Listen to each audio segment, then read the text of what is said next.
on this Tuesday morning, and 17 News is your local election headquarters. Ballots for the state's special recall election of Governor Gavin Newsom are in the mail, along with another important piece of mail. 17's Robert Price with more on the voter information guide.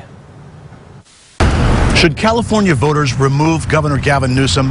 And if they do, who should take his place? That all gets decided on September 14th, when voters can go in for in-person voting, when mail-in ballots are due, and the counting begins. Those might seem like pretty straightforward decisions, but with 46 candidates vying to be Newsom's replacement, little is straightforward. That's why the voter information guide going out this month to all registered voters in the state from the California Secretary of State's office deserves a look. It tells voters their rights. It tells voters how to find their polling station. It explains how the recall works. It lays out arguments for and against Newsom's recall. And then the fun part, it gives the replacement candidates a chance to lay out their cases.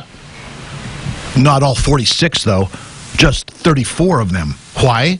Because candidates must have accepted the state-established voluntary spending limit, about $9.7 million for this election. Those who don't aren't eligible to purchase space in the voter's guide at $25 a word, which is why many are so brief, up to $6,000 and change for the maximum 250 words. Most candidates did accept the spending limit, but among those who didn't are two who have polled well.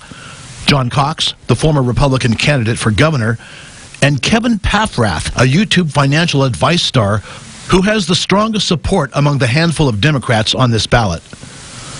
But most of the others are in the voter's guide. Larry Elder, Kevin Falconer, Doug Ose, Kevin Kiley, Caitlyn Jenner. So are many of the lesser-known candidates. There's Angeline, the Billboard Queen, self-described icon and experienced politician. There's Dan Kapilovich, whose message to voters is succinct. Can you dig it? Not sure what we're supposed to be digging. Maybe it's the glasses. There's Chauncey Slim Killens and Adam Pagagon, whose platform is a simple two-word message.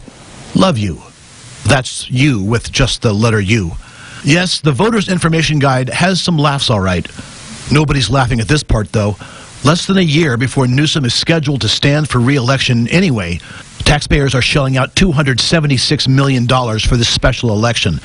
That's more than $250 million, a chunk of which is going to pay for these voter information guides, which should be showing up in mailboxes this week. In Bakersfield, Robert Price, 17 News. One of the 46 candidates on the ballot to replace Newsom, the Bakersfield Californian says former San Diego Mayor